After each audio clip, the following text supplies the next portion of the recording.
عزت کی جو موت ہے اس کو ذلت کی زندگی پر ترجیح دیتا ہوں. کوئی بھی غیرت مند ہوتا تو اس وقت یہی کرتا. کربلا کے میدان میں آپ کو گھیر کر آپ کو بھی شہید کر دیا گیا, اور جتنے اہل بیت تھے مرد سوائے امام زین العابدین کے جو حضرت حسین رضی اللہ, حضرت حسن کے بیٹے تھے, ان کے علاوہ جتنے بھی اہل بیت تھے ان سب کو قتل کر دیا گیا. اور یہ اسلامی تاریخ پر ایک بدنما داغ ہے یہ واقعہ کہ ایک اسلامی حکومت تھی اور اس کے اسلامی حکمران تھے, اور ان حکمرانوں کے ہاتھوں محمد صلی اللہ علیہ وسلم کے نواسے کا سر جو ہے وہ گردن اڑائی گئی ہے. مجھ سے خدا کی قسم یہ الفاظ ادا نہیں ہو رہے, میں اپنے جذبات پہ بہت زیادہ کنٹرول کر رہا ہوں. وہ منظر کیا ہوگا کہ جب نبی صلی اللہ علیہ وسلم کے نواسے, آپ صلی اللہ علیہ وسلم کے نواسے کی گردن اڑائی گئی ہوگی. تو یہ بہت ایک اسلامی تاریخ میں ایک بدترین واقعہ ہے, یہ بہت بدترین واقعہ ہے. حضرت حسین رضی اللہ تعالیٰ عنہ کا سر لے جایا گیا یزید کے پاس. یزید بدبخت نے چھڑی سے آپ کے ہونٹوں کو چھوا. وہاں صحابی رسول نے فرمایا کہ ایسا مت کرو. فرمایا اللہ کی قسم میں نے ان ہونٹوں پہ بارہا محمد صلی اللہ علیہ وسلم کے ہونٹ رکھے ہوئے دیکھا ہے, بارہا میں نے دیکھا ہے کہ محمد صلی اللہ علیہ وسلم نے ان ہونٹوں کا بوسہ لیا ہے, بارہا میں نے دیکھا ہے.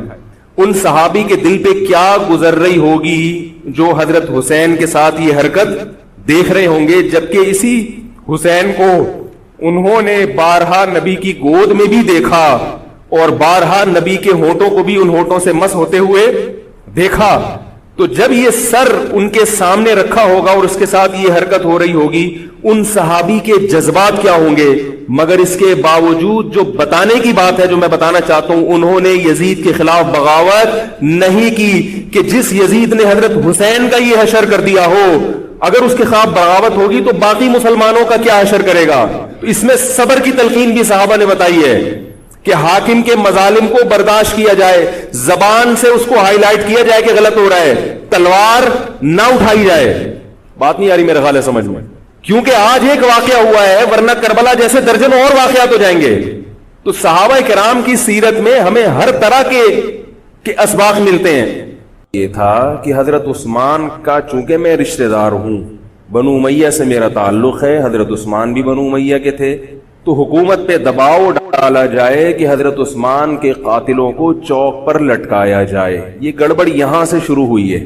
بات آ رہی ہے سمجھ میں؟ حکومت سے مطالبہ ہے کہ حضرت عثمان کے قاتلوں کو چوک پر لٹکایا جائے. یہ مطلب نہیں تھا حضرت معاویہ کا کہ حکومت کا اہل میں ہوں, مجھے خلافت دی جائے, میں علی کو نہیں مانتا یا میں علی کو معاذ اللہ برا سمجھتا ہوں. ایسا نہیں تھا. آج کل بعض لوگ یہ کہتے ہیں کہ حضرت معاویہ کے حکم سے حضرت علی کو گالیاں دی جاتی تھی. یہ غلط ہے. یاد رکھو عربی کے لفظ کا ترجمہ اردو میں, یہ بہت سے لوگ نا ان کو عربی زبان سے ذرا بھی واقفیت نہیں ہے, چھوٹے چھوٹے بچے آ کے بیٹھ گئے. عربی میں کسی پر اعتراض کرنا, اس کی پالیسیوں کو غلط قرار دینا, اس کو بھی سب و شتم کہا جاتا ہے.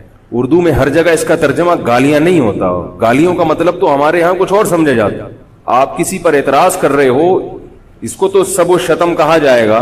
سب و شتم میں گالیاں بھی آتی ہیں, کسی کی پالیسیوں سے اختلاف کرنا, اس کی رائے پر رد کرنا, یہ بھی آتا ہے. لیکن اردو میں گالی کا مطلب برا لفظ ہے. گالی کوئی شریف آدمی نہیں دیتا. خیر, میں یہ عرض کر رہا تھا کہ حضرت عثمان رضی اللہ تعالی عنہ کے قاتلوں سے قصاص کا, دعا کریں میں جلدی سے اس موضوع کو سمیٹ کے آج ختم کر دوں. حضرت عثمان کے قاتلوں سے قصاص لیا جائے. حضرت علی رضی اللہ تعالی عنہ کا موقف یہ تھا کہ مدینہ میں حضرت عثمان کے قاتلوں کا جو ٹولہ ہے وہ اتنا مضبوط ہے کہ اگر میں نے ان سب کو پکڑ کے لٹکانا شروع کر دیا تو مدینہ میں امن و امان کی صورتحال خراب ہو جائے گی. حکومت بھی دہشت گردی کے خلاف جب ایکشن لیتی ہے تو یہ سوچتی ہے نا کہ دہشت گردوں میں کتنی پاور ہے, تمیز سے, طریقے سے. اب یہ ایک اختلاف تھا جو بڑھنا شروع ہو گیا. اس اختلاف کے پیچھے نہ حکومت کی لالچ, نہ پیسے کی لالچ, نہ دولت, یہ سب الزامات ہیں اسلام دشمنوں کے جو انہوں نے صحابہ پر لگائے ہیں. نہ حضرت علی پر کوئی الزام لگایا جا سکتا ہے اس مسئلے میں, نہ حضرت معاویہ پر. رائے کا اختلاف ہے, رائے کا اختلاف. ابتدا میں حضرت معاویہ کے ساتھ بہت سارے صحابہ تھے، میں یہ تو نہیں کہہ رہا زیادہ، بہت سارے صحابہ، جن میں حضرت عائشہ رضی اللہ تعالی عنہ بھی تھی۔ بعد میں حضرت عائشہ رضی اللہ تعالی عنہا کا موقف تبدیل ہو گیا جب انہوں نے دیکھا کہ اس سے مسئلہ حل ہونے کے بجائے اور بگڑ رہا ہے، تو حضرت معاویہ نے حضرت علی کی بیعت سے انکار کیا، کہا کہ جب تک حضرت عثمان کے قاتلوں کو چوک پہ نہیں لٹکایا جاتا میں آپ کے ہاتھ پہ بیعت کرنے کے لیے تیار نہیں ہوں۔ یہ حضرت معاویہ کی رائے تھی۔ حضرت علی کی رائے یہ تھی کہ میرے لیے یہ فی الحال ممکن نہیں ہے، لہذا، اور اس سے ہو کیا رہا ہے، حکومت دو حصوں میں ڈیوائیڈ ہو رہی ہے۔ ان کی رائے یہ تھی کہ حضرت معاویہ رضی اللہ تعالی عنہ کو اپنے اس مطالبے سے دستبردار ہو کر میرے ہاتھ پہ بیعت کر لینی چاہیے، اور قرآن کا حکم ہے وَإِن طَائِفَتَانِ مِنَ الْمُؤْمِنِينَ اقْتَتَلُوا فَأَصْلِحُوا بَيْنَهُمَا فَإِن بَغَتْ إِحْدَاهُمَا عَلَى الْأُخْرَى فَقَاتِلُوا الَّتِي تَبْغِي حَتَّى تَفِيءَ إِلَى أَمْرِ اللَّهِ، کہ اگر مسلمانوں کا کوئی فریق بغاوت پہ اتر آئے، حکومت وقت سے لڑائی کرے، قاتل التی تبغی، تو جو طبقہ حکومت کو تسلیم نہیں کر رہا یا حکومت کے خلاف بغاوت کر رہا ہے اس سے قتال کرو۔ حضرت علی کا موقف یہ تھا کہ قرآن مجید کی یہ آیت مجھ سے مطالبہ کر رہی ہے کہ جو لوگ میرے ہاتھ پہ بیعت نہیں ہو رہے جبکہ میری خلافت قائم ہو چکی ہے، تو میں مسلمانوں میں تاکہ اختلاف اور انتشار نہ ہو، میں اس فریق کو تلوار کے زور سے بیعت کرنے پر مجبور کروں۔ بات آ رہی ہے سمجھ میں کہ نہیں آ رہی ہے؟ آج تو پولیس بھی نہیں بلا سکتے، موبائل ہی نہیں ہے بھائی، بند پڑے ہوئے، ورنہ میں پولیس بلوا لیتا آج آپ کو بات سمجھانے کے لیے، لیکن میں کہتا ہوں کہ میں پولیس اگر بلواتا، اگر پولیس ہی کو سمجھ میں نہیں آئی، یہ بھی تو بڑا مسئلہ ہے۔ خیر، تو حضرت علی کا موقف یہ تھا۔ حضرت معاویہ کا موقف یہ تھا کہ حکومت کے خلاف بغاوت غلط ہے نا، جس کو حکومت مان لیا ہو، جب تک میں نے خلیفہ مانا ہی نہیں ہے تو میرا یہ عمل بغاوت نہیں کہلائے گا۔ یہ اختلاف رائے ہے، اور یہ اختلاف صحابہ میں بھی ہوا ہے، تابعین میں بھی ہوا ہے، ائمہ مجتہدین میں بھی ہوا ہے، اور آج تک ہوتا آ رہا ہے۔ اس قسم کے اختلافات مکمل ختم نہیں ہو سکتے، یہ صحابہ میں بھی ہوا ہے۔ قرآن و حدیث کو سمجھنے کا اختلاف کہا جاتا ہے اس کو، اور اس اختلاف کے بارے میں نبی صلی اللہ علیہ وسلم کی صحیح حدیث ہے، اذا اجتہد المجتہد فإن أصاب فله أجران وإن أخطأ فله أجر واحد۔ جب کوئی مجتہد اجتہاد کرتا ہے، کیا مطلب، قرآن و حدیث کو سمجھنے کی کوشش کرتا ہے، اگر وہ صحیح نتیجے پر پہنچ جائے تو اس کو 2 اجر ملتے ہیں، اگر غلط نتیجے پر پہنچے تو بھی 1 اجر ملتا ہے اس کو، اس لیے کہ اس کے بس میں جو تھا وہ اس نے کر لیا۔ اب پیغمبر تو موجود نہیں ہے جو آگے بتائیں گے کہ یہ صحیح کر رہا ہے، یہ غلط کر رہا ہے۔ میں نے اپنے ایک استاد سے ایک مرتبہ پوچھا کہ حضرت یہ علماء میں جب اختلاف ہوتا ہے کسی مسئلے میں تو عوام بڑی پریشان ہوتی ہے، کیا کریں ہم؟ انہوں نے فرمایا کہ عوام کو یہ بتاؤ کہ ہم پیغمبر نہیں ہیں اور ہم پیغمبر سے براہ راست مسئلہ پوچھ نہیں سکتے، ہمارے پاس جو قرآن و سنت ہے اور جو فقہائے کرام نے اس قرآن و سنت کی تشریح کی ہے، جو فقہ کی کتابیں ہیں، ہم اس میں دیکھتے ہیں۔ اب اس میں 2 علماء کی رائے میں اگر اختلاف ہو جائے تو اس اختلاف کو ختم کرنے کا ہمارے پاس کوئی راستہ نہیں ہے۔ نبی ہوتے تو ہم پوچھ لیتے، جب راستہ نہیں ہے تو بھائی اللہ کے نبی نے فرما دیا کہ جو تمہارے بس میں ہے وہ کر لو، اگر درست بات تک پہنچ گئے ڈبل اجر، نہیں پہنچے تو بھی اجر۔ اس میں ہمیں بتا دیا کہ اسلام پر عمل کے لیے اتنا کافی ہے کہ جو تمہاری استطاعت میں ہے وہ کر لو۔ نہیں آئی بات سمجھ میں؟ اب یہ اختلاف چھوٹے مسائل میں بھی ہو سکتا ہے اور بڑے مسائل میں بھی ہو سکتا ہے۔ تیسری بھی ایک جماعت تھی، یہ 2 اختلاف تو پتہ چل گئے نا، حضرت علی کا موقف، حضرت معاویہ کا موقف۔ ایک تیسری جماعت تھی جو یہ کہتی تھی کہ نہ ہم حضرت علی کا ساتھ دیں گے نہ حضرت معاویہ کا، کیونکہ دونوں مسلمان ہیں، دونوں لڑ رہے ہیں، مسلمانوں کو ہم لڑتا ہوا نہیں دیکھ سکتے۔ ان کا موقف تھا، حضرت علی رضی اللہ تعالیٰ عنہ ایک صحابی کے پاس گئے اور ان سے کہا کہ آپ میری جماعت میں شامل ہوں اور اہل شام کے خلاف میرے ساتھ مل کے لڑیں۔ وہ صحابی گئے، ایک لکڑی کی تلوار اٹھا کے لائے۔ انہوں نے کہا کہ میں نے رسول اللہ صلی اللہ علیہ وسلم سے سنا ہے کہ فتنے کا دور ہوگا، مسلمان آپس میں لڑیں گے، تو تم اس وقت اپنی تلوار کو لکڑی کی بنا لینا۔ لکڑی کی تلوار کا مطلب جو کسی سے لڑنے کے کام نہ آئے، میں تو نہیں لڑ سکتا۔ اب حضرت علی نے یہ نہیں کہ اس پہ تلوار رکھ دی ہو کہ نہیں تو جائے گا، یا تو دائرہ اسلام سے خارج ہے، یا تو باغی ہے، ٹھیک ہے نہیں آ رہی سمجھ میں چھوڑ دو۔ آج جو فتنے کھڑے ہو رہے ہیں نا وہ اس پہ نہیں ہو رہے کہ صحیح کیا ہے غلط کیا ہے، فتنہ اس پر ہو رہا ہے کہ جو مجھے سمجھ میں آ رہا ہے وہ میں تھوپ کے اس کو مسلط کر دوں. مجھے اگر رفع الیدین سمجھ میں آ رہا ہے تو پوری دنیا رفع الیدین کیوں نہیں کر رہی، اور اگر مجھے ترک رفع الیدین سمجھ میں آ رہا ہے تو یہ چند لوگ رفع الیدین کیوں کر رہے ہیں. صحابہ کے دور میں رفع الیدین بھی ہوتا تھا اور ترک بھی ہوتا تھا، پھڈے نہیں ہوتے تھے. صحابہ کے دور میں زور سے آمین بھی تھی اور آہستہ آمین بھی تھی، جھگڑے نہیں تھے. صحابہ کے دور میں امام کے پیچھے فاتحہ پڑھنے والے بھی تھے اور امام کے پیچھے فاتحہ کو ناجائز اور حرام سمجھنے والے بھی تھے، مگر پھڈے بازی بولو بھائی نہیں تھی. تو حضرت علی رضی اللہ تعالیٰ عنہ نے ان صحابی کو مجبور نہیں کیا. حضرت علی کی فوج میں عمار ابن یاسر رضی اللہ تعالیٰ عنہ بھی تھے، زبیر ابن عوام، عبداللہ ابن زبیر رضی اللہ تعالیٰ عنہ. عبداللہ ابن زبیر ابن عوام، حدیث میں آتا ہے کہ جب جنگ صفین میں، جنگ جمل میں دونوں فوجیں آمنے سامنے کھڑی ہوئی ہیں، زبیر ابن عوام رضی اللہ تعالیٰ عنہ نے تقریر کی، اہل شام سے خطاب کر کے کہا کہ اے اہل شام، ہم جانتے ہیں کہ تمہارے ساتھ محمد صلی اللہ علیہ وسلم کی زوجہ ہیں حضرت عائشہ، جو ہمارے موقف سے متفق، یہ صحیح بخاری کی روایت ہے، جو ہمارے موقف سے متفق نہیں ہیں لیکن ہے نبی کی بیوی، اور ساتھ کس کا دے رہی ہیں؟ تمہارا. اب اعتدال دیکھیں صحابہ کی رائے میں. فرمایا اللہ کی قسم ہم یہ جانتے ہیں کہ جیسے وہ دنیا میں نبی کی زوجہ تھی، جنت میں بھی نبی کی زوجہ ہوں گی، اگرچہ وہ اس معاملے میں ہمارے خلاف ہیں مگر اس کی وجہ سے ہم ان کے جنتی ہونے کا انکار نہیں کر سکتے. کیا مطلب؟ ان کی سمجھ میں جو آ رہا ہے وہ اس کے حساب سے کر رہی ہیں، لیکن ہماری سمجھ میں ان کی بات نہیں آ رہی. کیوں؟ اس لیے فرمایا کہ ہم یہ دیکھ رہے ہیں کہ اللہ ہمیں نبی کی زوجہ عائشہ رضی اللہ تعالی عنہا کے ذریعے آزما رہا ہے کہ تم نبی کی زوجہ کو دیکھتے ہو یا قرآن کے حکم کو دیکھتے ہو. قرآن کہہ رہا ہے کہ خلیفہ کے خلاف بغاوت نہیں ہو سکتی، کائنم من کان، بغاوت کرنے والا کوئی بھی کیوں نہ ہو. تو نہ چاہتے ہوئے بھی ہم تمہارے خلاف آگے کھڑے ہوئے ہیں. خدا کی قسم اس آزمائش میں ہمیں کس نے ڈالا ہے؟ اللہ نے ڈالا ہے. وہ لوگ جو حضرت عائشہ رضی اللہ تعالی عنہا پر تہمتیں لگاتے ہیں، جو حضرت معاویہ کو برا بھلا کہتے ہیں، وہ لوگ حضرت علی اور ان کے ساتھیوں سے سبق کیوں نہیں سیکھ لیتے؟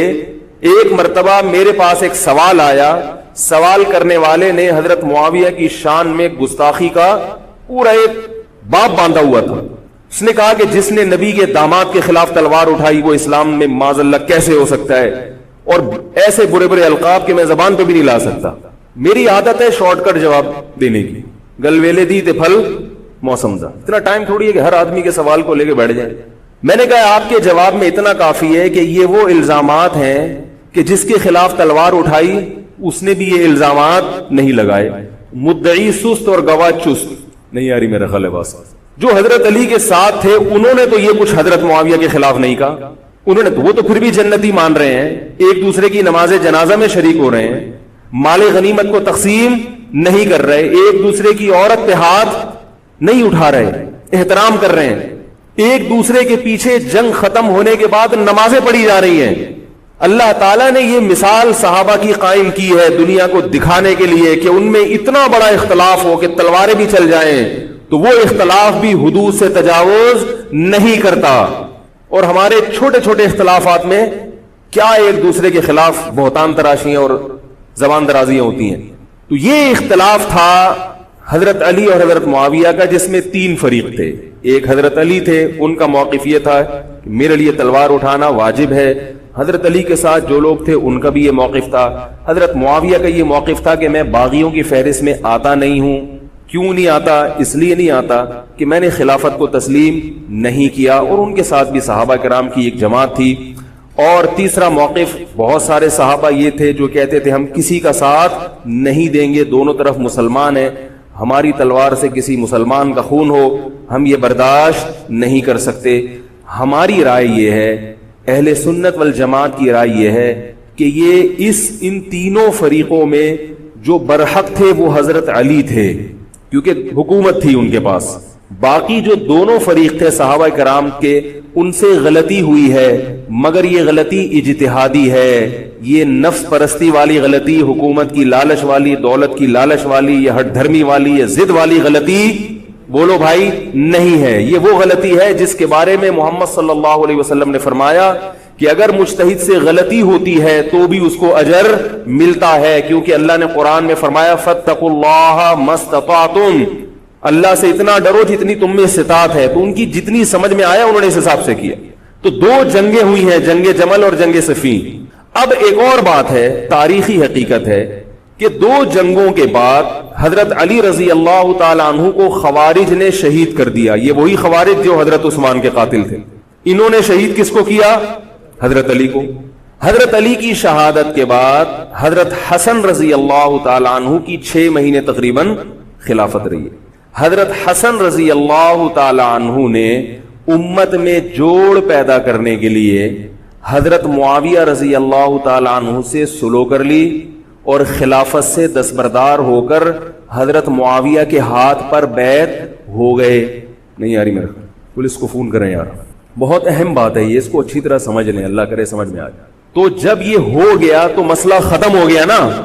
لوگوں نے حضرت حسن سے کہا، یہ میں بالکل مستند روایتیں پیش کر رہا ہوں، اس کے سب کے حوالے ہیں، اور بہت ایسا نہیں ہے کہ تاریخ کی کتابوں کے، یہ احادیث کی کتابوں کے سے پیش کر رہا ہوں۔ حدیث کا جو معیار ہے وہ تاریخی کتب سے بہت زیادہ ہوتا ہے۔ لوگوں نے حضرت حسن سے یہ کہا کہ یہ تو عار اور ذلت کی بات ہے کہ آپ کے والد نے جس کے خلاف 2 جنگیں لڑی ہوں تو آپ اپنے والد کی جس سے دشمنی رہی ہو بیٹا اس سے بیعت ہو رہا ہے۔ ہمارے ہاں اس کا تصور ہے، سیاسی لوٹے ہمارے ہاں بہت ہیں، مگر وہ بھی دنیاوی مفاد میں دائیں بائیں لڑکتے ہیں، آخرت کی خاطر کوئی اپنے عہدے سے دستبردار ہو جائے یہ نہیں ہوتا۔ حضرت حسن اہل بیعت میں سے ہیں۔ حضرت حسن بیعت ہو گئے کس کے ہاتھ پر؟ حضرت معاویہ۔ لوگوں نے کہا یہ عار اور ذلت کی بات ہے، تو حضرت حسن کے وہ تاریخی الفاظ ہیں کہ میں دنیا کی ذلت کو جہنم کی آگ پر ترجیح دیتا ہوں۔ کیا مطلب؟ میں مسلمانوں کو آپس میں لڑتا ہوا نہیں دیکھ سکتا، میں نہیں لڑتا ہوا دیکھ سکتا۔ اب کوئی اس بیس پر حضرت علی پہ الزام لگائے کہ اس کا مطلب وہ لڑتا ہوا دیکھ سکتے تھے، بھائی ان کا جو موقف تھا، جو ان کی سمجھ میں آیا وہ انہوں نے کیا۔ حضرت حسن کا موقف اپنے والد کے موقف سے مختلف تھا، یہ اختلاف رائے ہو سکتا ہے۔ ان کا موقف یہ تھا کہ بھئی حضرت معاویہ حکومت کے اہل ہوں یا نہ ہوں یہ ایک الگ بحث ہے، اگر میں ان کے مقابلے میں متوازی حکومت قائم کروں گا تو پھر مطالبہ ہوگا حضرت عثمان کے قاتل سے قصاص، جو کہ ممکن نہیں ہے، اور پھر یہ لڑائی آگے چلے گی۔ بہتر ہے کہ دستبردار ہو جاؤ کہ حضرت آپ ہمارے خلیفہ ہیں، آپ ہمارے امیر ہیں۔ نبی صلی اللہ علیہ وسلم اس کی پیشگوئی پہلے کر چکے تھے۔ حضرت حسن رضی اللہ تعالیٰ عنہ کے بارے میں فرما چکے تھے کہ اللہ میرے اس بیٹے کے ذریعے مسلمانوں کے 2 فریق میں صلح پیدا کرے گا۔ تو جو اہل بیت سے محبت کرنے والے لوگ ہیں ان کو بھی چاہیے کہ کوئی ایسا کام نہ کریں جس سے مسلمانوں میں دوبارہ سے اختلاف اور انتشار پیدا ہو جائے۔ جوڑ کی اہمیت شریعت میں زیادہ ہے۔ اب جب حضرت معاویہ کی خلافت قائم ہوئی ہے، حضرت معاویہ نے حضرت حسن رضی اللہ تعالی عنہ کے اکرام میں کوئی کسر نہیں چھوڑی۔ اس پر متواتر روایات ہیں کہ حضرت معاویہ جتنا حضرت حسن کا اکرام کیا کرتے تھے اتنا کسی کا اکرام نہیں کرتے تھے، بہت زیادہ آپ کو عزت دی حضرت معاویہ رضی اللہ تعالیٰ عنہ نے۔ حضرت معاویہ کے بعد یزید کی خلافت قائم ہوئی ہے، حکومت قائم ہوئی ہے۔ حضرت معاویہ صحابی رسول تھے، بہت سارے صحابہ کو آپ کے طریقہ حکومت پر اعتراض تھا، کیونکہ بہرحال باقاعدہ سلیکشن نہیں ہوئی تھی، لیکن پھر بھی صحابہ کرام نے جب حضرت حسن بیعت ہو گئے تو باقی کس کو اعتراض کا ہوگا۔ پھر حضرت معاویہ رضی اللہ تعالیٰ عنہ کے دور میں بہت جہاد ہوا ہے، اسلامی خلافت، ہمارا جو بر صغیر میں اسلام آیا ہے اس کا بہت بڑا حصہ حضرت معاویہ کے دور میں اسلام آیا ہے۔ حضرت معاویہ کے بعد جب یزید خلیفہ بنا ہے مسلمانوں کا تو بہت سارے صحابہ نے یزید کے ہاتھ پہ، بہت سارے تو نہیں چند صحابہ نے یزید کے ہاتھ پر بیعت کرنے سے انکار کر دیا۔ وہ اتنے تھوڑے صحابہ ہیں جن کو انگلیوں پہ گنا جا سکتا ہے، جن میں حضرت حسین بھی تھے، حضرت حسن نہیں، حضرت حسن کے بھائی، بولو بھائی، حضرت حسین۔ جمہور صحابہ کا موقف یہ تھا کہ یزید کا طریقہ خلافت اگرچہ غلط ہے، طریقہ حکومت اگرچہ غلط ہے، مگر رسول اللہ صلی اللہ علیہ وسلم کی صحیح احادیث موجود ہیں. نبی صلی اللہ علیہ وسلم نے فرمایا, صحیح بخاری کی حدیث ہے, اسمعوا واطیعوا ولو سلط علیکم رجل حبشی کأن رأسہ ذبیبہ. آپ صلی اللہ علیہ وسلم نے فرمایا, سنو اور اطاعت کرو اگرچہ تم پر کوئی حبشی غلام مسلط کر دیا جائے جس کا سر کشمش کی طرح پچکا ہوا ہو. کیا مطلب؟ سلیکشن نہیں ہوئی بلکہ زبردستی مسلط ہو گیا کسی بھی طرح سے, اور جو مسلط ہوا وہ کسی بھی لحاظ سے حکومت کرنے کا اہل نہیں ہے. غلام ہے, غلام کبھی بھی حکومت کا اہل نہیں ہوتا, اور غلام بھی حبشی, کالا کلوٹا, گوروں سے جس کو ویسے ہی تبھی نفرت ہو, بھائی ہم سارے سفید ہیں اور یہ ایک بلیک کہاں سے آ گیا دوسری قوم کا آدمی. انسان دوسری قوم کے آدمی کو قبول نہیں کرتا, قوم بھی دوسری, اور فرمایا شکل بھی اچھی نہیں ہے. بھائی حاکم کم از کم شکل کا اچھا ہو تو اطاعت کرتے ہوئے مزہ آتا ہے, شکل بھی اچھی نہ ہو تو آدمی کہتا ہے یار اس کی مانوں میں. عجیب سا ہے یہ فطرت ہے انسان. لوگ کوشش کرتے ہیں نا امام لائے تو شکل بھی اچھی ہو اس کی, یہ کوشش کرتے ہیں لوگ. امام میں پتہ نہیں کیا کیا دیکھ رہے ہوتے ہیں. تو کیا ہے, شکل بھی اچھی نہیں ہے اور عقل بھی نہیں ہے, سر پچکا ہوا ہے کس کی طرح, کشمش کی طرح. صحیح ہے بخاری کی حدیث. مطلب یہ کہ کسی بھی لحاظ سے نہ لک وائز اچھا لگ رہا ہے آپ کو, نہ اس کے اندر صلاحیتیں ہیں, مگر مسلط ہو گیا, کسی نے بھی مسلط کر دیا, تو آپ نے فرمایا اب اس کے خلاف بغاوت نہیں کرنی, اس کی اطاعت کرنی ہے. آپ کہیں گے یہ کیسا حکم ہے بھائی اسلام کا, ایک آدمی نا اہل ہے مگر اس کی مان کے چلو تو مروا دے گا. یہ اس لیے اسلام نے حکم دیا ہے کہ اس کے پاس پاور تھی تو مسلط ہوا ہے نا. کیا خیال ہے بھائی؟ تو اب جب اس کے خلاف چلو گے تو اس سے وہ ہٹنے والا نہیں ہے, وہ خون خرابہ کر دے گا, قتل و غارت کرے گا اور فساد پیدا کر دے گا وہ. کیونکہ اگر وہ کمزور ہوتا تو خلیفہ بنتا نہیں. وہ خلیفہ کی, حاکم کی ڈیفینیشن کیا ہے؟ جس کے پاس قوت نافذہ ہو. ایک دن ایک صاحب کہنے لگے مسلم لیگ کے دور میں, جنرل مشرف کے دور میں اس کو نہیں مانتا, میں اس کو نہیں مانتا. میں نے کہا آپ کے ماننے نہ ماننے سے کچھ نہیں ہوتا, وہ مسلط ہو گیا ہے, جس طریقے ہیلی کاپٹر سے آیا ہو یا فرشتے اس کو لائے ہوں. کیونکہ حاکم کی جو ڈیفینیشن ہے کہ جس کے پاس قوت نافذہ ہو. قوت نافذہ اردو کا گاڑا لفظ ہے. قوت نافذہ کہتے ہیں کہ جب وہ کچھ کہتا ہو تو کر کے دکھا سکتا ہو, چاہے فوج کے ذریعے, چاہے پولیس کے ذریعے, چاہے کسی بھی طریقے. ایک آدمی کو پوری قوم نے سلیکٹ کر لیا مگر اس کی سنتا کوئی نہیں ہے, وہ کچھ کہتا ہے تو اس کے منہ سے الفاظ نکل کے ہوا میں تحلیل ہو جاتے ہیں, چلتی کسی اور کی ہے, وہ جو کہتا ہے کر کے دکھا دیتا ہے. تو اصل حاکم کون ہے؟ جو کہتا ہے اور کر کے دکھا دیتا ہے. اب یہ ایک الگ بحث ہے کہ یہ ظالم ہے, یہ غلط طریقے سے آیا ہے, اس پر بحث ہو سکتی ہے کہ جب یہ غلط طریقے سے آیا ہے تو اس کو قانون کے دائرے میں رہ کے ہٹانے کی کوشش کی جائے. لیکن مسلح بغاوت کرنا, اس کے خلاف بندوق اٹھانا, اس کے خلاف تلوار اٹھانا, اس کی شریعت نے اجازت نہیں دی. میں یہ نہیں کہہ رہا کہ اس کی مخالفت کی اجازت نہیں دی. نبی صلی اللہ علیہ وسلم نے فرمایا سب سے بہترین جہاد ظالم بادشاہ کے سامنے حق بات کہنا ہے. کہنے کی حد تک آپ کو مخالفت کی اجازت ہے کہ بھائی یہ جو وزیر اعظم کا بیان آیا ہے یہ بیان ملک کا بیڑا غرق کر دے گا, ان کی پالیسیاں صحیح, جیسے آج کل ہو رہا ہے کہ اخباروں میں کالم نگار اپنی اپنی رائے لکھتے ہیں حکمرانوں کے بارے میں, لکھنے کی حد تک, بولنے کی حد تک ہے. آپ مسلح دستہ لے کے بغاوت کرنے پر آ جائیں, اس کی شریعت نے اجازت, بول لو بھائی کچھ نہیں ہوتا. یہ قرآن اور سنت سے بات ثابت ہے, اس کی شریعت نے اجازت نہیں دی ہے. کیونکہ آپ یہ کریں گے تو اللہ نے دنیا کو اسباب کے ساتھ جوڑا ہوا ہے. آپ کے پاس کچھ بھی نہیں ہے, نہ آپ کے پاس ٹینک ہے, نہ آپ کے پاس آرمی ہے, نہ آپ کے پاس پولیس ہے, آپ کے پاس صرف جذبہ ہے. خالی جذبہ اگر کارآمد ہوتا تو نوح علیہ الصلوۃ والسلام اور آپ کے ساتھ جو 40 افراد تھے ان میں بہت جذبہ تھا, مگر ایک طرف پوری دنیا تھی. اللہ نے جہاد کا حکم نہیں دیا. اللہ تعالیٰ نے اس دنیا کو صرف جذبات کے ساتھ یا ایمان کے ساتھ منسلک نہیں کیا, اس دنیا کو دارالاسباب بنایا ہے. جذبے کے ساتھ ساتھ کچھ طاقت اور قوت بھی ہونی چاہیے, اور یہ قوت حکومت کے پاس ہوتی ہے, پبلک کے پاس بول لو یار نہیں. اگر پبلک کے پاس ہے تو وہ بھی حکومت کی پالیسیاں ہوتی ہیں کہ یہ بھی لیاری گینگ رہنے دو تھوڑے دنوں کے لیے, ان لوگوں کے پاس تھوڑا سا کلاشن کوفے رہنے دو, حکومت جب چاہے غائب کر دے. یہ جو کلاشن کوفے لے کے لوگ گھوم رہے ہوتے ہیں نا اور بتا رہے ہوتے ہیں ہم امام مہدی کا لشکر ہیں, یہ سب گورنمنٹ کے لوگ ہوتے ہیں. آئی بات سمجھ میں؟ گورنمنٹ کی طرف سے ان کو پرمٹ ملا ہوتا ہے, ورنہ آپ چاقو لے کے بھی, جو خنجر ہے نا وہ بھی لے کے ذرا گھوم کے دکھاؤ تو جو بھی امام مہدی کا لشکر کا دعویٰ کر رہا ہے اور کہہ رہا ہے میں یوں کر دوں گا میں یوں کر دوں گا میرے ساتھ آ جاؤ، تو سمجھ لو گورنمنٹ نے اس کو خود ہی بٹھایا ہوا ہے. اور بعض دفعہ حکومت اپنی مخالفت کے لیے بھی بندے بٹھا دیتی ہے.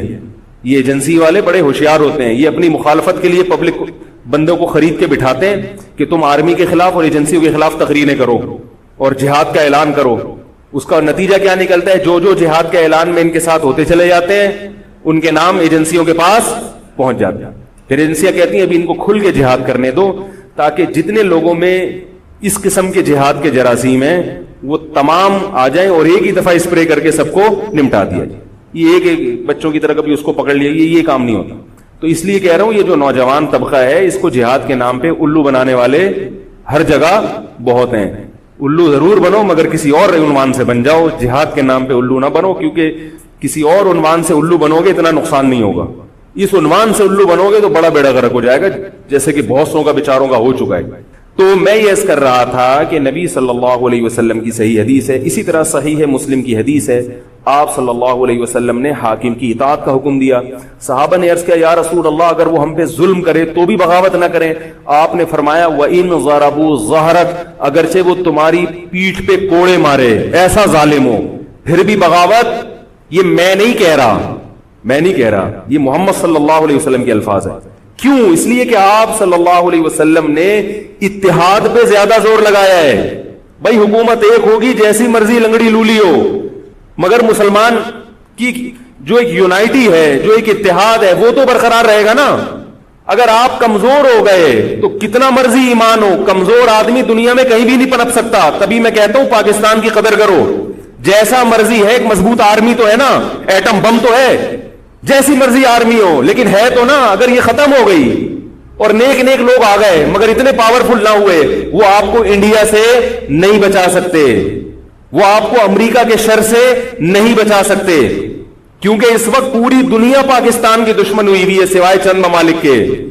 اور وہ جو ملک بچا ہوا ہے یہ میرے اور آپ کی تقریروں سے نہیں بچا ہوا، یہ ایٹم بم سے بچا ہوا ہے. اللہ نے دنیا کو اسباب کے ساتھ جوڑ دیا ہے. ایٹم بم بھی ہے اور پھر ایمان کی طاقت بھی ہے کسی حد تک، جو کہ بہت ہی شارٹ ہو گئی ہے ایمان کی طاقت. تو دونوں چیزیں چلتی ہیں ساتھ، صرف بم بھی کافی نہیں ہے. اللہ نے فرمایا اگر تم تقوی اختیار کرو گے تو اللہ تمہاری مدد کرے گا، ورنہ نہیں کرے گا. تو دونوں چیزیں ضروری ہیں. تو حضرت معاویہ کے بعد یزید کے بارے میں جمہور صحابہ کا موقف یہ تھا کہ یہ جیسا مرضی ہو، ظالم ہو، عادل ہو، یہ ایک الگ بحث ہے، مگر ہے بہرحال یہی. پاور کس کے پاس ہے؟ اسی کے پاس. حضرت حسین رضی اللہ تعالیٰ عنہ کا موقف یہ تھا کہ میں یزید جیسے آدمی کے ہاتھ پر بیعت کرنے کے لیے تیار. بولو بھائی، نہیں میں نہیں بیعت کرتا اس کے ہاتھ، کیونکہ یزید کے بارے میں خبریں تھیں، بعض کہتے تھے شراب پیتا ہے. حضرت مفتی محمد تقی عثمانی صاحب کا انہوں نے فرمایا ہے کہ کسی مستند روایت سے ثابت نہیں ہے شراب پینا. روایتیں ہیں مگر کوئی اوتھینٹک روایت نہیں ہے. تو اب نتیجہ کیا نکلا کہ حضرت حسین رضی اللہ تعالیٰ عنہ کے پاس کوفہ سے خطوط آئے. کوفہ کا گورنر تھا ابن زیاد، وہ بھی یزید کا آدمی تھا، بڑا ظالم آدمی تھا. وہ اہل کوفہ کے خطوط آئے کہ آپ آ جائیں یہاں پر، یہاں سب لوگ آپ کے ہاتھ پر بیعت کرنے کے لیے تیار ہیں. حضرت حسین کا خیال یہ تھا کہ اگر یہ سب تیار ہیں تو یزید کی حکومت بغیر لڑائی کے، بغیر بڑے قتال کے، مسلمانوں کے خون خرابے کے بغیر ختم ہو سکتی ہے. آئی بات سمجھ میں؟ جو انفارمیشن آپ کو ملی تھی، جو نالج آپ کو ملی تھی، وہ نالج غلط تھی. اگر وہ نالج صحیح ہوتی تو حضرت حسین کبھی کربلا کی طرف رخ نہ کرتے، کیونکہ حضرت حسین کا موقف بھی یہی تھا کہ مسلمانوں کی تلواریں آپس میں نہ چلیں.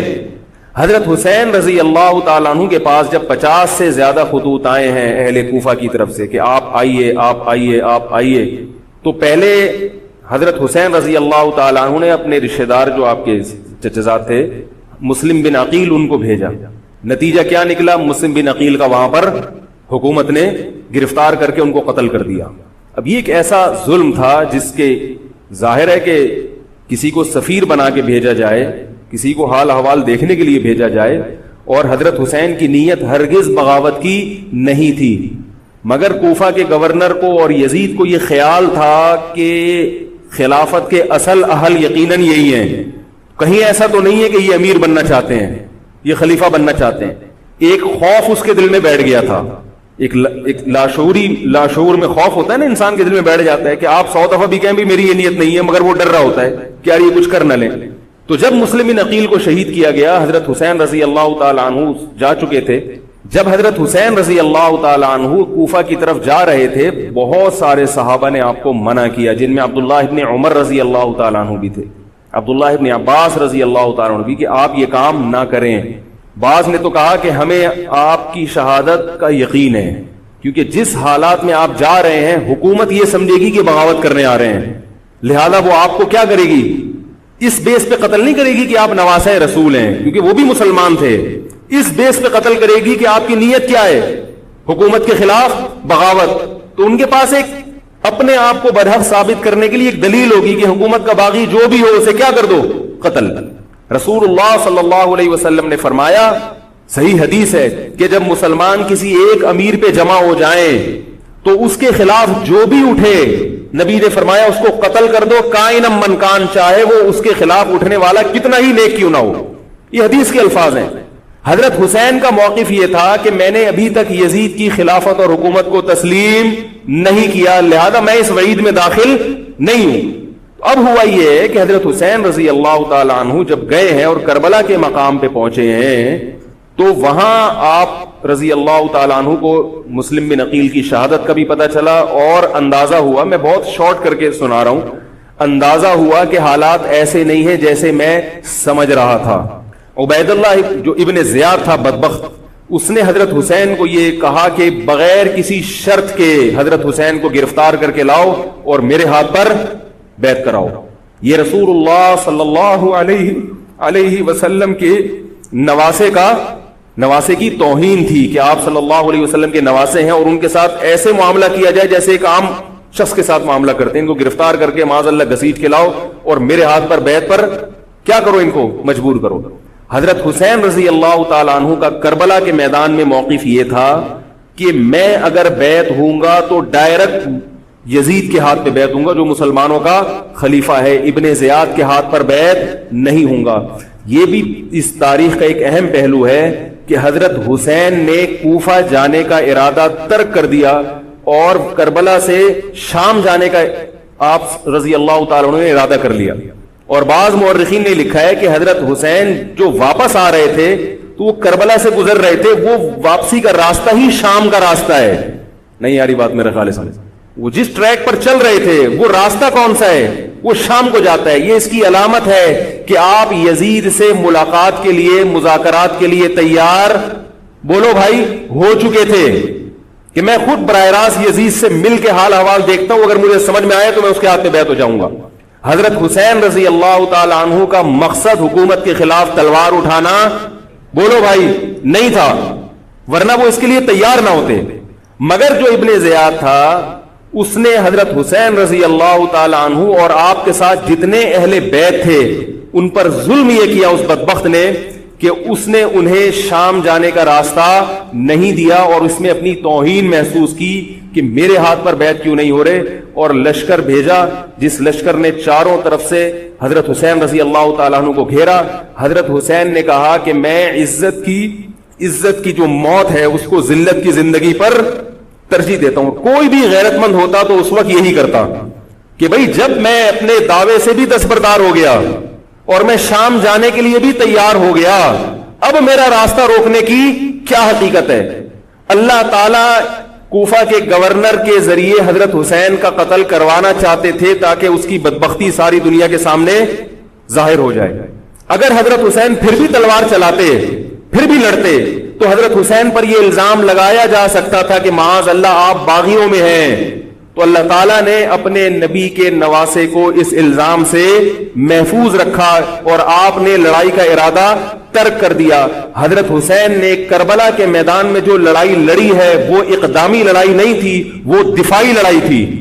دیکھو جب حکومت آپ کو گھیر لے چاروں طرف سے، آپ کہیں ٹھیک ہے بھائی میں لڑائی سے دستبردار ہوتا ہوں، مجھے میرے گھر جانے دو. حضرت حسین کا ایک مطالبہ یہ بھی تھا کہ یا تو مجھے واپس جانے دو مدینہ، میں جہاں سے آیا ہوں وہیں جا رہا ہوں، واپس مکہ جانے دو یا مدینہ جانے دو. ان کا ایک مطالبہ تھا کہ نہیں، ان کو گرفتار کر کے لاؤ اور زبردستی ہمارے ہاتھ پر بیعت کراؤ. یہ ظلم تھا. نتیجہ کیا نکلا ہے کہ کربلا کے میدان میں آپ کو گھیر کر آپ کو بھی شہید کر دیا گیا، اور جتنے اہل بیت تھے مرد سوائے امام زین العابدین کے جو حضرت حسین رضی اللہ حضرت حسن کے بیٹے تھے، ان کے علاوہ جتنے بھی اہل بیت تھے ان سب کو قتل کر دیا گیا۔ اور یہ اسلامی تاریخ پر ایک بدنما داغ ہے یہ واقعہ کہ ایک اسلامی حکومت تھی اور اس کے اسلامی حکمران تھے، اور ان حکمرانوں کے ہاتھوں محمد صلی اللہ علیہ وسلم کے نواسے کا سر جو ہے وہ گردن اڑائی گئی ہے۔ مجھ سے خدا کی قسم یہ الفاظ ادا نہیں ہو رہے، میں اپنے جذبات پہ بہت زیادہ کنٹرول کر رہا ہوں۔ وہ منظر کیا ہوگا کہ جب نبی صلی اللہ علیہ وسلم کے نواسے آپ صلی اللہ علیہ وسلم کے نواسے کی گردن اڑائی گئی ہو، تو یہ بہت ایک اسلامی تاریخ میں ایک بدترین واقعہ ہے۔ لیکن بات یہ ہے کہ جب یہ واقعہ ہو گیا اور قتل کر دیا گیا، باقی جتنے بھی جو زندہ بچے تھے اہل بیت وہ یزید کے پاس لے جائے گئے۔ روایات میں آتا ہے کہ یزید نے ان کا اکرام کیا اور ان کو عزت کے ساتھ تحفے تحائف دے کر واپس کیا۔ یہ جو کربلا کے واقعات میں جو ظلم کی داستانیں اضافی بیان کی جاتی ہیں، اس کا مستند تاریخی روایات سے کوئی ثبوت بولو بھائی نہیں ملتا۔ اب لوگوں نے اپنی دکانیں چمکا لی ہیں، پانی نہیں تھا، کئی دنوں سے کھانا نہیں ملا۔ صحیح روایات سے ثابت ہے کہ حضرت حسین رضی اللہ تعالیٰ عنہ کربلا کے میدان میں وضو کر کے نماز پڑھتے تھے، تو پانی تھا تو، اور بعض نے یہ کہا کہ اہل بیت کی عورتوں کی عزتیں اچھالی گئی ہیں۔ آپ اس طرح کی باتیں کر کے اہل بیت سے محبت کا اظہار کر رہے ہو یا ان کی توہین کر رہے ہو؟ بولو بھائی۔ اگر کوئی عزت دار پاک دامن عورت ہو، بالفرض اس کی عزت پہ ڈاکہ ڈلتا ہے بالفرض، تو آپ اس بات کو چھپاؤ گے نا، آپ جھوٹ بولو گے، بولو گے نہیں بھائی اس کی عزت پہ کوئی آنچ نہیں آئی ہے۔ کیونکہ جب عورت کی عزت کو آپ کوئی تار تار کر دے اور آپ ممبر پہ بیٹھ کے اس کو بتا دو، تو وہ عزت تار تار ہونے سے اتنی بے عزتی نہیں ہوگی جتنی اس بات کو بیان کرنے سے اس کی بے عزتی ہوگی۔ حقیقت یہ ہے کہ کسی مستند روایت سے ثابت نہیں ہے کہ اہل بیت کی عورتوں کی عزتوں کو اچھالا گیا۔ وہ نبی کے گھرانے کی عورتیں تھیں، ان کا ناخن بھی کوئی نامحرم مرد نہیں دیکھ پاتا تھا۔ دوپٹہ اتر گیا زینب کا اور زینب کی چادر چھن گئی، یہ سب غلط ہے، یہ سب من گھڑت باتیں ہیں۔ چونکہ وہ بہرحال مسلمان تھے جو حضرت حسین کے خلاف لڑ رہے تھے، ظالم تھے، اس میں کوئی شک نہیں ہے۔ اس سے بڑا ظلم اس کائنات میں ہوا نہیں ہوگا کہ ایک شخص جو اپنے آپ کو مسلمان کہتا ہے اور وہ نبی کے نواسے کو قتل کر دے اور اہل بیت کو قتل کر دے۔ اسلامی سیاست میں اتنی گندی تاریخ ہمیں کبھی بھی نہیں ملتی۔ حضرت عثمان کا بھی قتل ہوا، وہ بھی بہت بڑا ظلم تھا، مگر یہ ظلم اس ظلم کی نوعیت سے بڑھ کر تھا، کیونکہ حضرت عثمان کا قتل حکومت کے ہاتھوں نہیں ہوا ہے، باغیوں کے ہاتھوں ہوا ہے۔ یہاں حضرت حسین کا قتل کس کے ہاتھوں ہوا ہے؟ حکومت کے ہاتھوں ہوا ہے، جس پر لوگ بیعت کر چکے تھے۔ تو یہ اسلامی تاریخ میں ایک بہت بڑا بدنما داغ ہے، مگر اس کو بیان جس انداز سے کیا جاتا ہے اور جتنے قصے کہانیاں من گھڑت سنائے جاتے ہیں ان کا حقیقت سے تعلق نہیں ہے۔ ہماری نظر میں چاہے پانی بند کیا ہو یا نہیں کیا ہو، کھانا ملا ہو یا نہیں ملا ہو، ہماری نظر میں حضرت حسین رضی اللہ تعالی عنہ کا سر قلم کر دینا ہی کائنات کا بدترین ظلم ہے۔ یہی ایسا ظلم ہے کہ جس پر جتنا غم کیا جائے کم ہے۔ غم منایا نہیں، غم کیا جائے۔ منانا الگ چیز ہے، غمزدہ ہونا الگ چیز ہے، لیکن جو آگے اس میں تڑکا لگایا جاتا ہے اس کا حقائق سے تعلق بولو بھائی نہیں ہے۔ یہ دکانیں ہیں جو چمکائی، اس میں سب برابر ہیں، شیعہ بھی سنی بھی۔ بہت سارے سنی علماء بھی کربلا کے واقعے کو بہت ہی بھیانک انداز سے بیان کرتے ہیں، اور مقصد کیا ہوتا ہے؟ پبلک کو رلانا۔ ایک رونا وہ ہوتا ہے جو خود سے آئے، اور ایک رونا ہوتا ہے باقاعدہ آپ کو آرڈر پہ رونے کے لیے اور رلانے کے لیے بلایا جائے۔ وہ رمضان میں نے بتایا تھا نا کہ میں نے ختم قرآن پہ دعا کی تو مجھے رونا آ گیا، بہت زیادہ رونا آیا۔ اگلے دن ایک صاحب کہنے لگے مولوی صاحب آج بھی ایسی ایک دعا ہو جائے۔ میں نے کہا میں آرڈر پہ نہیں روتا، میں آرڈر پہ نہیں روتا۔ اب تو آ بھی رہا ہوگا تو نہیں آئے گا۔ نہ انسان کسی کے مشورے سے ہنس سکتا ہے اور نہ انسان کسی کے مشورے سے رو سکتا۔ اگر آپ کسی کے مشورے پہ رو رہے ہیں اس کا مطلب ڈرامے بازی۔ آپ کو فلم کا ایکٹر ہونا چاہیے، آپ کو ڈرامے جوائن کرنے چاہیے، وہاں آپ اچھے چل سکتے ہیں۔ جیسے کہ ہمارے ایک مشہور اسکالر ہیں، ان کے بارے میں لوگ یہ کہتے ہیں ان کو فلموں میں ہونا چاہیے تھا، پتہ نہیں یہ جیو پہ کیوں آ رہے ہیں۔ وہ آرڈر پہ روتے بھی ہیں، آرڈر پہ۔ اب چونکہ یوٹیوب کا دور ہے، میں پہلے جو کربلا کے واقعات جو لوگ بیان کرتے ہیں ان کی تقریریں نہیں سنتا تھا۔ اب کیا ہوتا ہے بعض دفعہ بیٹھے ہوئے ہیں کہیں سفر پہ جا رہے ہیں تو یوٹیوب کی ویڈیو، ہم نے کہا چلو یار ہم بھی سن لیں۔